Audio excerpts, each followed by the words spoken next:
بسم اللہ الرحمن الرحیم۔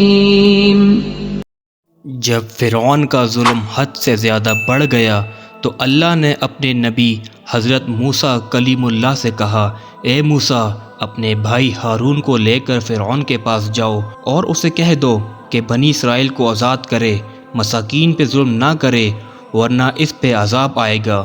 بس اللہ کے نبی موسیٰ علیہ السلام اپنے بھائی ہارون کو لے کر فرعون کے دربار میں پہنچتے ہیں اور کہتے ہیں، اے فرعون سن، میں اللہ کی طرف سے آیا ہوں۔ فرعون ہنس کے کہنے لگا، کون اللہ؟ یہاں کا تو رب میں ہوں۔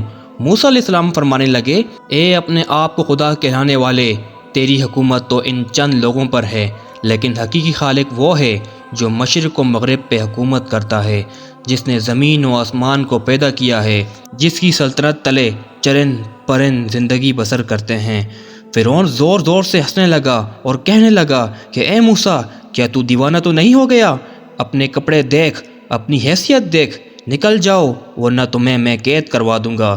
اللہ کے نبی موسیٰ علیہ السلام نے فرمایا، اے فرعون، اگر میں ابھی اللہ کی کوئی نشانی لے آؤں تو پھر تم بنی اسرائیل کو آزاد کر دو گے، انسانوں پہ ظلم کرنا ختم کرو گے؟ فرعون کہنے لگا، کون سی چیز ظاہر کرنا چاہتے ہو؟ ظاہر کرو۔ بس اللہ کے حکم سے موسیٰ علیہ السلام نے اپنی عصا کو زمین پہ رکھا۔ جیسے ہی اس عصا کو زمین پہ رکھنا تھا، وہ اژدھا بن کے پورے محل میں پھرنے لگا۔ پھر اللہ کے نبی موسیٰ علیہ السلام نے اپنے بغل میں ہاتھ ڈال کے جیسے ہی باہر نکالا تو وہ چاند کی طرح روشن نظر آنے لگا۔ فرعون کے محل والے سب حیران ہو گئے۔ فرعون نے سوچا کہیں بغاوت نہ ہو جائے تو کہنے لگا، اے موسیٰ، کیا تو اس جادو کے زور سے میری سلطنت کو ختم کرنا چاہتا ہے؟ بنی اسرائیل کو آزاد کرانا چاہتا ہے؟ اے موسیٰ، یہ زمین جادوگروں کی زمین ہے اور میرے پاس اس سے بھی بڑے جادوگر موجود ہیں، کیوں نہ ایک مقابلہ کرتے ہیں؟ تو اپنا جادو دکھا، ہم اپنا جادو دکھاتے ہیں۔ اللہ کے نبی موسیٰ علیہ السلام نے فرمایا، اے فرعون، یہ جادو نہیں بلکہ اللہ کی نشانی ہے۔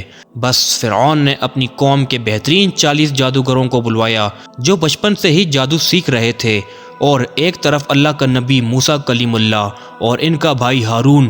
اللہ کے نبی موسیٰ علیہ السلام فرمانے لگے، اے جادو کرنے والو، جھوٹ نہ بولو، اللہ کی مخلوق کو گمراہ نہ کرو، میں اللہ کا نبی ہوں، کوئی جادوگر نہیں، میں تو تمہارے رب کی طرف سے تمہاری اصلاح کرنے آیا ہوں۔ وہ جادوگر آپس میں بات کرنے لگے، کچھ نے کہا شاید یہ نبی ہو، کچھ نے کہا نہیں۔ صلاح مشورے کے بعد سب جادوگر فرعون کے پاس آئے اور کہنے لگے، اگر ہم غالب آ گئے تو ہمیں کیا انعام ملے گا؟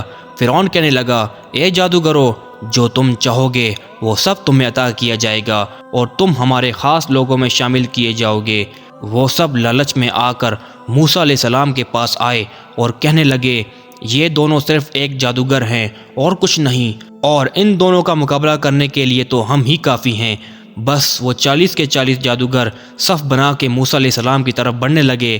تمام لوگ حیرت سے دیکھ رہے تھے اور کہہ رہے تھے کہ آج جو غالب ہو گیا بس وہی سچا ہے۔ پھر وہ جادوگر کہنے لگے، اے موسیٰ، پہلے تم اپنی نشانی ظاہر کرو، پھر ہم تمہیں دکھائیں گے کہ ہم کیا ہیں۔ اللہ نے موسیٰ پر وحی کی کہ اے موسیٰ، پہلے ان کو اپنا جادو دکھانے دے۔ بس ان کے پاس جو لاٹھیاں رسیاں تھیں انہوں نے زمین پہ پھینکی اور انسانوں کی آنکھوں پہ جادو کر دیا۔ دیکھتے ہی دیکھتے انسانوں کو وہ سب سانپ نظر آنے لگے، حرکت کرنے لگے۔ تمام لوگ ڈر ہی رہے تھے کہ اتنی دیر میں آواز غیب آتی ہے، اے موسیٰ، اپنی لاٹھی پھینک۔ جیسے ہی موسیٰ علیہ السلام نے اپنی عصا کو زمین پہ پھینکا، وہ اژدھا بن کے ان جادوگروں کے تمام سانپ اور لاٹھی کو کھا گیا۔ سب لوگ دل ہی دل میں موسیٰ علیہ السلام کو نبی تسلیم کرنے لگے، اور جب یہ منظر ان جادوگروں نے دیکھا تو آپس میں کہنے لگے، اے لوگو، یہ جادو نہیں ہے، کیونکہ ہم جادو صرف انسانوں کی آنکھوں پر کرتے ہیں، لیکن موسیٰ نے جو کیا وہ تو سچ ہے۔ یہ کہہ کے وہ سب کے سب جادوگر موسیٰ علیہ السلام کے قدموں میں گر گئے اور تسلیم کرنے لگے کہ اللہ کے سوا کوئی خدا نہیں، اور اے موسیٰ کلیم اللہ، آپ سچے نبی ہیں۔ اگر آپ کو میری یہ ویڈیو پسند آئی تو اسے لائک کریں اور میرا چینل سبسکرائب کریں تاکہ میں اور اس طرح کی مزید ویڈیو بنا سکوں۔ اللہ حافظ۔